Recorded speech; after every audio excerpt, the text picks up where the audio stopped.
నిర్గమకాండము 32వ అధ్యాయమునందు మోషే సీనాయి పర్వతం మీద ఉన్నారు. చరిత్ర ఏమిటంటే 24వ అధ్యాయమునందు దేవుడు మోషేను పైకి రావలసిందిగా ఆహ్వానించారు. నీవు వచ్చి అచ్చట ఉండుము. దేవుని యొక్క పిలుపు మేరకు మోషే ఈ నిర్గమ 24:15 వచనంలో కొండ మీదికి ఎక్కినప్పుడు ఆ మేఘము కొండను కమ్మెను. దేవుడు మోషేకు దర్శనమిచ్చి అప్పటి నుండి ఆయన వరుసగా మాట్లాడుతున్నాడు. అంటే ఈ 25వ అధ్యాయము దగ్గర నుండి 31 అధ్యాయం వరకు 40 దినాలు పట్టింది. 40 దినాల చరిత్ర ఈ కొద్ది అధ్యాయముల్లో దేవుడు ఇనుమడింపజేశాడు. ఒక్కోసారి ఒక వచనము నుండి ఇంకొక వచనానికి వెళ్ళడానికి కొన్ని సంవత్సరాలు జంప్ అవుద్ది. నిర్గమకాండము గొప్పతనం ఏంటంటే ఈ చరిత్ర అధికంగా వ్రాయబడినది మనకు అర్థము కావడం కొరకు. ప్రియులారా, దేవుని మహిమలో ఉన్నాడు, దేవుని సమక్షములో ఉన్నాడు, దేవుని మాటలు వింటూ ఉన్నాడు. ఇంకా చెప్పాలంటే ఉపవాసములో ఉన్నాడు, భక్తి భావనతో ఉన్నాడు. ఆహారము లేదు, నీళ్లు తీసుకోవడం లేదు, సీనాయి కొండ మీద ఏ విధమైనటువంటి సదుపాయములు ఉండవు. అక్కడికి ఎక్కడమే కష్టం. గనుక దైవ ధ్యానము అంటే, దైవ సహవాసము అంటే లీనమైపోయాడు మోషే. ప్రియులారా, అకస్మాత్తుగా దేవుడు మోషేతో మాట్లాడవలసి వచ్చింది. ఆయన కొండ దిగుట, తడవు చేయుట ప్రజలు చూచినప్పుడు అహరోను వద్దకు వచ్చి, ఎందుకు అహరోను దగ్గరకు వచ్చారు?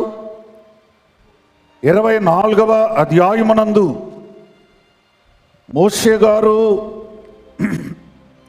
వెళుతూ వెళుతూ ఇదిగో అహరోను హూరు మీ వద్ద ఉన్నారు.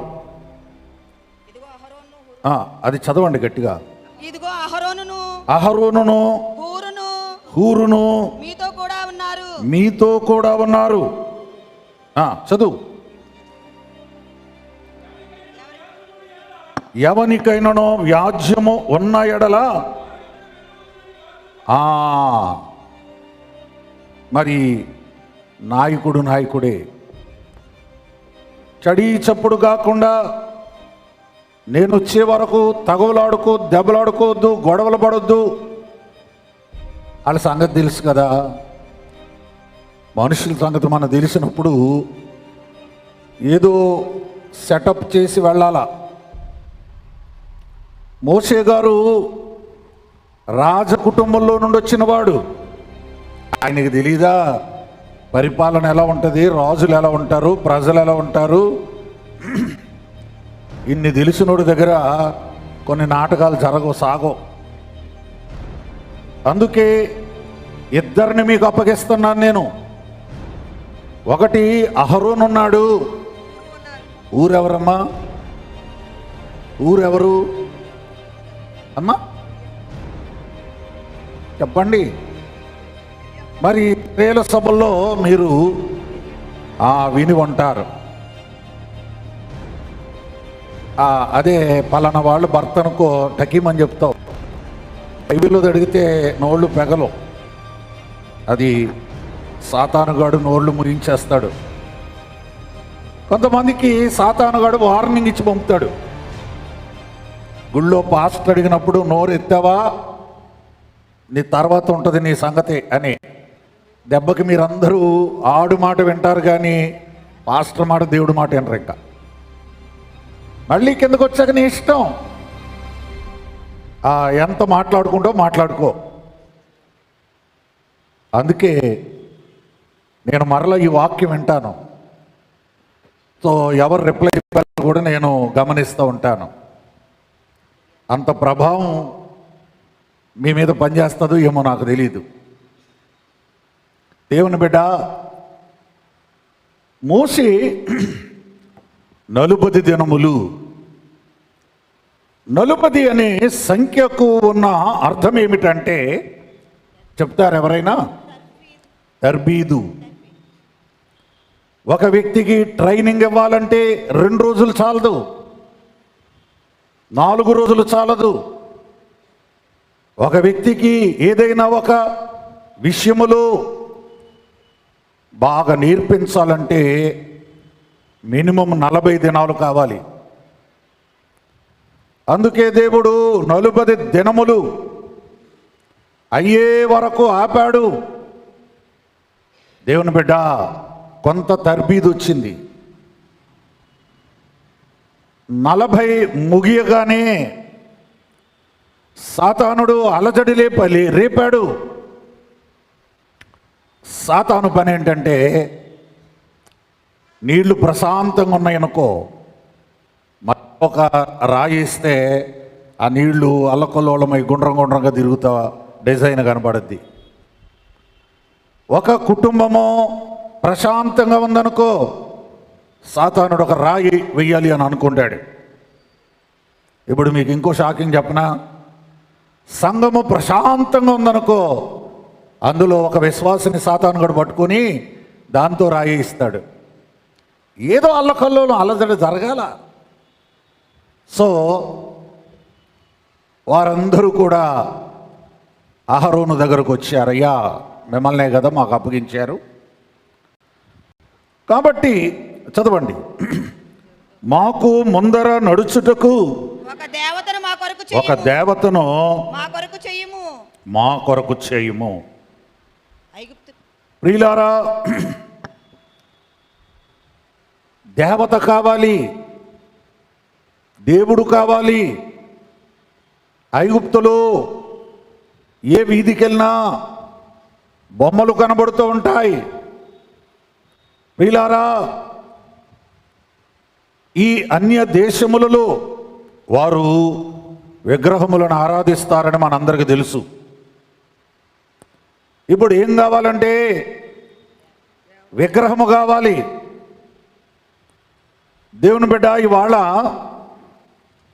క్రైస్తవులు యేసు ప్రభు బొమ్మ, యేసు ప్రభు విగ్రహం పెట్టొచ్చా?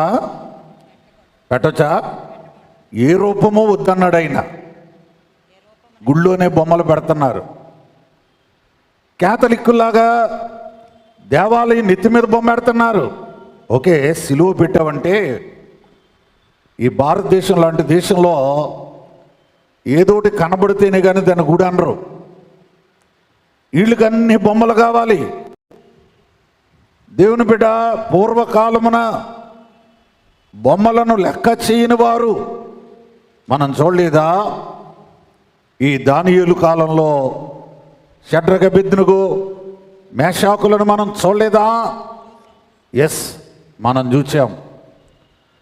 అయితే ఇక్కడ మా ముందర నడుచుటకు ఒక దేవత కావాలి. మరి విడిపించింది దేవుడా దేవత? దేవుడు. కష్టం వచ్చింది, ఎవరికి ప్రార్థన చేసావు నువ్వు? దేవునికి చేసావు. బాధ కలిగింది, ఎవరికి ప్రార్థన చేసావు? దేవునికి చేసావు. దేవుని బిడ్డ, ఇవాళ ఎవరు మారారంటే దేవుడు మారలేదు, ప్రజలు మారారు. ప్రజలు చిటుకును మారిపోతూ ఉంటారు. మరి ప్రజలను ఎటెల్ల కాలము ఒకేలాగా మనం చూడలేము, నమ్మలేము.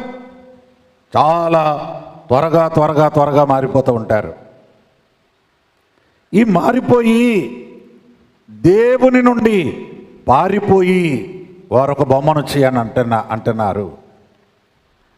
దేవుని బిడ్డ అహరోను వారికి ఒక సూచన చెప్పాడు. ఇదిగో చదవండి, మీ భార్యలకు మీ పిల్లలకు వారి చెవులకు ఉన్నటువంటి బంగారమును తీసుకుని రండి. దేవుని బిడ్డ చెవులువే ఎందుకు అడిగాడు? చేతులు ఎందుకు అడగలేదు? చెవులు బంగారం తీసుకురండి. ఐగుప్తు దేశంలో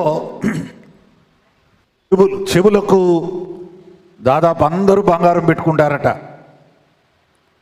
ఎవరైతే చెవులకు బంగారం పెట్టుకుంటారో వారు గొప్పవారి కింద లెక్క చేయబడతారు, లెక్క కట్టబడతారు. మా నాన్నగారు వారి చిన్నతనంలోనట ఎవడైనా బడికి కొబ్బరి నూనె రాసుకుని వెళ్తే, ఎక్కువ రాసుకుని వెళ్తే వాళ్ళు ఉన్నవాళ్ళ కింద లెక్కంట. ఎవడో తలకి కొబ్బరి నూనె ఆడు పేదోడి కింద లెక్క. ఇప్పుడు అందరూ పేదోళ్లే, ఎవడు కొబ్బరి నూనె రాయుడు. అంటే ఒకప్పుడు కొన్ని విషయాలు కొన్నింటితో ముడిపడి ఉండేవి. దేవుని బిడ్డ చెవులు మొట్టమొదట ఆభరణం చెవులకు పెట్టాలి. ఆ తర్వాతే మెళ్ళలోనైనా చేతులకైనా. బావి దగ్గర రెబక్క వచ్చింది. ఈ రెబక్కకు చెవులుకున్నాయి, చెవుల జోలికి వెళ్ళలేదు ఆయన. ముక్కు ఖాళీగా ఉంది అమ్మాయికి, ముక్కుకు పెట్టాడు. ఒకవేళ చిన్నది ఉందేమో తీసేసి పెద్దది పెట్టాడు. సో ఆభరణములు ఆడవాళ్ళు ఇస్తారా? ఈ మగవాళ్ళు వచ్చి కొంతమంది అడిగారు, మాకు దేవత కావాలి అని. సో సాతానుగాడు ప్రేరేపిస్తే ఏదైనా ఇచ్చేస్తారండి. కొన్నిసార్లు దేవునికి ఎవరు కానీ ఇక దేనికైనా ఇచ్చేస్తారు. అహరోను అనుకున్నాడు, ఇవాళ గొడవలు అయిపోతే వీళ్ళకి, వీళ్ళు వెళ్ళి భార్యను అడుగుతారు, పిల్లల్ని అడుగుతారు, వాళ్ళు అంటారు మేము ఇవ్వం అంటారు. ఈ గొడవ ఒకటి వదిలిపోద్ది అని అనుకున్నాడు. కానీ అమ్మా సాగు తెలివితేటలు అంటారు చూడండి. మీ చెవులు ఇవ్వండి అన్నప్పుడు ఎందుకు ఏంటని అడుగుతారు కదా. ఏం మీరు అడగరేమో కానీ నాకు తెలిసిన ఆడవాళ్ళు అడుగుతారు. అడిగితే వాడు తిన్నగా సమాధానం చెప్పడండి. కావాలి, దూడ చేయిస్తున్నాం, విగ్రహం చేయిస్తున్నాం అని అడగరండి. అహరోన్ గారు తెమ్మన్నారు. ఏంటి నిజంగా అహరోన్ గారు అడిగారా? అహరోన్ గారు తెమ్మన్నారు. ఇప్పుడు మీకు ఏదైనా కావాలనుకోండి, పాస్టర్ మీద తోసేయడమే. ఇక్కడ ఒకడు ఉండేవాడు, వాడిని ఒరే దేవి చౌక్ వెళ్ళి అనబట్రా అంటే ఇప్పుడు తెచ్చేస్తాను కదండి అని ఓ సంఘ పెద్ద దగ్గరికి వెళ్ళడం. అయ్యగారు నీ బండి ఇమ్మన్నారు నాకు అని అంటే, అయ్యగారు నిజంగా ఇమ్మన్నారా? వాడు తాళం తీసుకొని ఊరంతా రౌండ్లు కొట్టి పనులు చక్కబెట్టుకొని వచ్చేవాడు.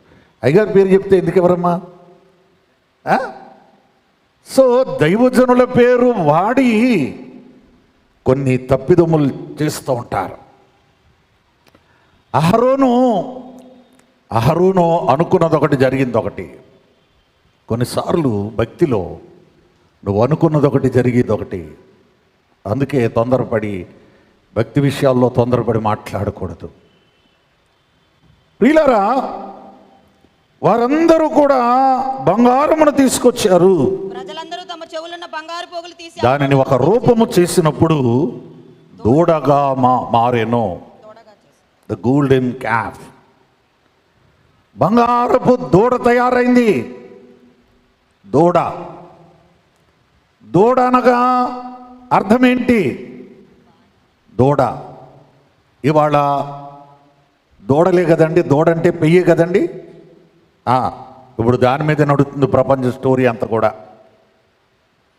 దేవుని బిడ్డ, దేవునికి ఒక దూడ కావాలి, సాతానుగాడికి కూడా అది కావాలి. దేవుడు ఒక దూడ ద్వారా వారిని శుద్ధి చేయాలి అని అనుకున్నాడు.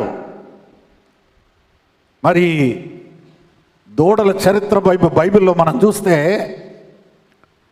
ఆదికాండము 18వ అధ్యాయములో అబ్రహాము ఇంటికి దేవుడు మమ్రేలో వెళ్ళినప్పుడు సింధూర వనం దగ్గర అతడు మందలోనికి అబ్రహాము పశువుల మందకు పరుగున పోయి ఒక మంచి లేత దూడను తెచ్చి ఒక మంచి లేగ దూడను తెచ్చి ఒక పనివాని దేవుని కొరకు దూడను బలివేశాడు. దేవుని కొరకు దూడను సిద్ధం చేశాడు. దేవుడు తిన్నాడు దాన్ని, ఇందులో నో డౌట్ అబ్రహాము తిన్నాడు. ప్రియులారా, ఈ యొక్క మానవుని ఆహారము కొరకు దేవుడు దేన్నైతే ఏర్పాటు చేశాడో దాన్ని వాళ్ళ దేవుడిగా మారుస్తున్నారు. ఇది మన ఆహారము కొరకు దేవుడు ఏర్పాటు చేసిన ఒక జీవి. చూడండి, ఆల్రెడీ ఆది కాండంలో దాని వధైపోయింది, ఆహారం అయిపోయింది. కానీ ఇక్కడ ఎన్నైతే నరులు తిన్నారో దానికి వాళ్ళ దండం పెట్టే స్థాయిలోకి వచ్చారు. ఎంత విచారం, ఎంత విచారం! ఒక కోడిని తెచ్చి, బతుకున్న ఒక కోడిని అక్కడ పెట్టి, అమ్మా దీన్ని అభిషేకం చేసి దీంట్లోకి చాలా మహిమను పవర్ దించేసాం, ఆ కోడికి దండం పెట్టండి అంటే ఎంతమంది పెడతారు? నేనైతే కావాలంటే ఆ కోడిని పీక పట్టుకొని 4 నులుపులు నులిపి చంపేసేసి ఆ పవర్, ఇప్పుడు పవర్ ఉంటే బతకమను అని అంటాను కూడా నాలంటోడైతే. ప్రియులారా, జంతు పూజ చేయకూడదు, ఇది దేవుని ఖండితమైనటువంటి ఆజ్ఞ.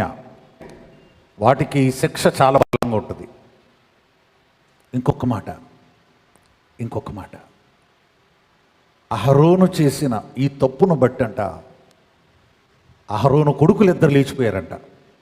జాగ్రత్త, నువ్వు బ్రతికుండగా నీ బిడ్డల్లో 2 నేను తీసేస్తాను. ఎంత కఠినమైన ఆ పనిష్మెంట్ దేవుడు ఇచ్చాడు అంటే, తప్పులకు పనిష్మెంట్లు ఉండవని అనుకుంటారు కొంతమంది. వెచ్చలవిడిగా ఇష్టం వచ్చినట్టు తప్పులు చేస్తూ ఉంటారు. చదువుకో, నీ బైబిల్ చదువుకో, ఉంది, శిక్ష ఉంది. అహరోను ఎంత బాధ కలిగి ఉంటుంది ఈ తండ్రికి. తన కన్నుల ముందు ఆధిక్యత కలిగిన, అభిషేకం కలిగినటువంటి 2 బిడ్డలు మరణం పొందితే ఆ దుఃఖం ఎంత, ఆ బాధ ఎంత! ఆ రోజు పైన నేనెంత బాధపడ్డానో. నా బిడ్డలను తప్పుడు మార్గంలో నువ్వు నడిపించావు. అందుకేనమ్మా తెలియని విషయాలు, భక్తి విషయంలో ఇలా చెయ్యి అలా చెయ్యి అని వేరే వాళ్ళకు నువ్వు చెప్పకూడదు. ఎందుకంటే ఆ పాపము నీది, ఆ తప్పు నీది అంటున్నాడు దేవుడు. అహరోను మీదే పెట్టాడు తప్ప ఆ దూడం చెయ్యి అన్నవాడి మీద పెట్టలా దేవుడు. గుర్తుపెట్టుకో. నీకు తెలిసి తెలియని సలహాలు ఇచ్చి ఎవరినైనా భక్తిలో తప్పుదారి పట్టించావా, తప్పుడు మార్గంలో నడిపించావా, నువ్వు శిక్ష పొందుతావు. గుర్తుపెట్టుకో. ఒక ఆత్మ నశించిపోకూడదు, నీ ద్వారా రక్షింపబడాలి ఆత్మ. నీ వలన ఒక ఆత్మ దేవాలయానికి దూరం అయిపోకూడదు. పొరపాట్లుంటే సరి చేసుకోవాలి. దేవుని బిడ్డ, నీ వలన ఒకరు దేవునిలో ఉండి బయటకు పోకూడదు. సో ఈ తప్పుడు మార్గంలో నడిపించి తప్పుడు పనికి నాయకత్వం వహించాడు. కొంతమంది అది గొప్ప అనుకుంటారు, ప్రజల మెప్పును కోరుకుంటారు కొంతమంది. దేవుని బిడ్డ, ఇంకా మనం ఈ అధ్యాయాన్ని 9వ అధ్యాయాన్ని మనం చూస్తే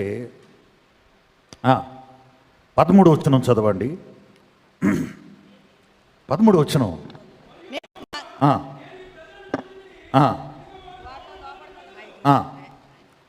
నాకు అడ్డము రాకము, నేను వారిని నశింపజేసి.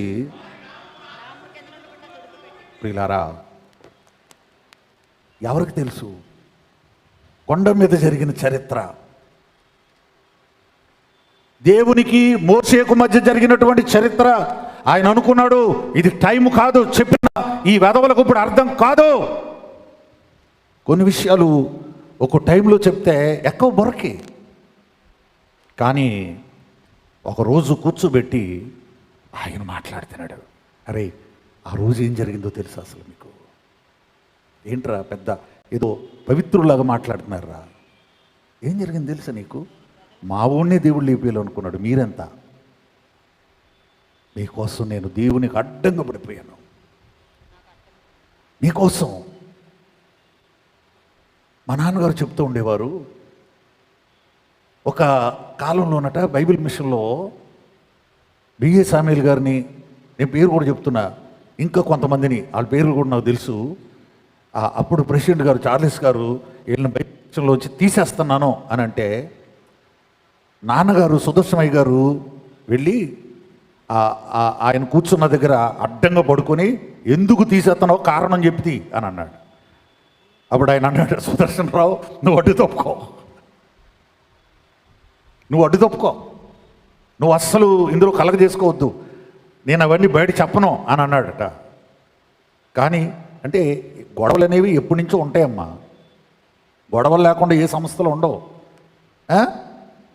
సో కానీ నాన్నగారు స్వయంగా ఎన్నో మార్లు చెప్పారు ఈ మాట. కారణం చెప్పి అప్పుడు ఎందుకు తీస్తున్నాం? అడ్డం పడేవాడు ఒకడు ఉండాలి.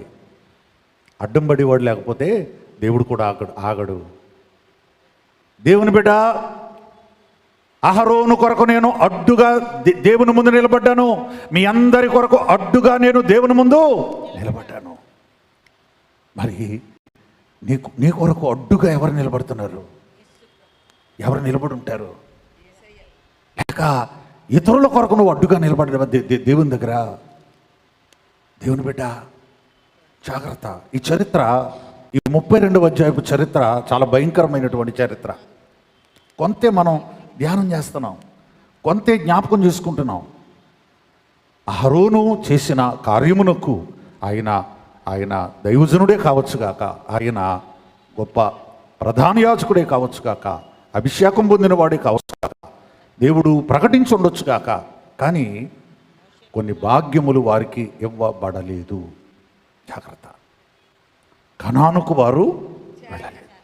అంటే చిన్న చిన్న తప్పులు, ఆయన దొంగతనం చేసో, వ్యభిచారం చేసో, ఇంకొకటి చేసో, అబద్ధాలాడో అలా పోగొట్టుకోలేదు. అది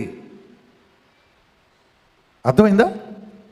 దేవునికి విరోధమైనటువంటి ఆ విగ్రహారాధన, ఆ అన్యాచారము, ఆ ఐగుప్తు ఆచారము ఏం జరుగుద్దంటారు? రేపు యెహోవాకు పండగ జరుగును. పండగేనా అన్నాడు ఆయన. ఏం జరుగుద్దంట? దేనికోసం పండగ చేసుకుంటావు నువ్వు? ఈ మధ్య నీ డైలాగ్ ఎక్కువైపోయింది. పండగ చేసుకో. పండగ చేసుకోవడానికి ఒక కారణం ఉండాలి కదా. దేనికోసం పండగ చేసుకుంటారు? మోషే గారు కనబడకుండా పోయినందుక? మోషే గారు తెలిస్తే ఎంత బాధపడతాడు? ఏమ్మా, మీ పాస్టర్ గారు ఏమన్నా దేవుడు ఎక్కడికైనా పంపాడు అనుకున్నాను. 40 రోజుల తర్వాత వచ్చేటప్పటికి పాస్టర్ పోయాడు అని చెప్పి పెద్ద పండగ చేసుకుంటున్నారు కింద. అప్పుడు వచ్చాడు అనుకో, పాస్టర్కి ఎలా ఉంటుంది? నేను అన్నం మానేసి, నీళ్లు మానేసి, అన్నీ మానేసి, నా కుటుంబాన్ని వదిలిపెట్టి, మా పిల్లల్ని వదిలిపెట్టి, మా ఆవిడని వదిలిపెట్టి, నాకెంతో సౌకర్యవంతమైన టెంట్ ఉంది, పరుపు ఉంది, అవన్నీ వదులుకొని నేను ఆ కొండ మీద మీకోసం దేవునితో సహవాసం చేస్తుంటే పండగలు చేసుకుంటారా మీరు అని ఆ 2 పలకలను పట్టుకొని పగలగొట్టాడు. ఇవి అందుకోవడానికి మీకు అర్హత లేదు, ముట్టుకోవడానికి మీకు యోగ్యత లేదు. దేవుని బిడ్డ ఎంత వేదన చెందాడు అంటే, తన కోపము పలకల మీద చూపించుకున్నాడు అనమాట. మీరు ఇప్పుడైనా ఇంట్లో ఏమన్నా పగలు కొట్టారా? మీరు దేవదూతలండి బాబు, మీకు అవార్డులు పరలోకంలో మామూలు ఇప్పించను నేను. దేవదూతలు వచ్చారండి, ఏం పగలు కొట్ల. పగలు కొట్టినోళ్ళు ఏమన్నా ఉంటే ఒకసారి నా ఫోన్ నేలకేసుకుంటే కోపం వచ్చి, అంటే నాకే నష్టం అనుకో. అప్పుడు అనుకున్నాను నేను, మళ్ళీ అనుకున్నాను మనం మోసేలు అనుకున్నాను. కోపం వస్తే అమ్మా వేరే వాళ్ళు కాదులే, వేరే వాడు ఫోన్ పగల కొడితే మనల్ని ఊరుకుంటాడు. కానీ కొన్నిసార్లు మనమే పగల కొడేస్తాం. వారు మోసేలు అనమాట. మళ్ళీ తర్వాత ఆయనే రాసుకున్నాడు. మళ్ళీ 40 రోజులు ఆయనే కొండ మీద ఉన్నాడు. సరే దేవుని బిడ్డ, ఏమైనా పగలు కొడితే ఇంట్లో పగలు కొట్టండి, గుళ్ళో పగలు కొట్టకండి, మళ్ళీ మేము తట్టుకోలేము. దేవునికి మహిమ. సో ఇశ్రాయేలీల యొక్క అవిధేయత వలన, దూడ పూజ వలన, విగ్రహారాధన వలన ప్రియులారా దేవుడు ఇంకొక మాట అనుకున్నాడు. మరి నిర్గమకాండము చివరి వచనం చదవండి ఒకసారి. 10వ అధ్యాయము బహుశా 4వ వచనం దగ్గర, 4-5 వచనాల దగ్గర ఒక మాట ఉంటుంది. వారిలో అనేకులు దేవునికి అవిధేయులుగా ఉన్నందువలన అరణ్యములో రాలిపోయిరి. చదవండి అన్నమాట.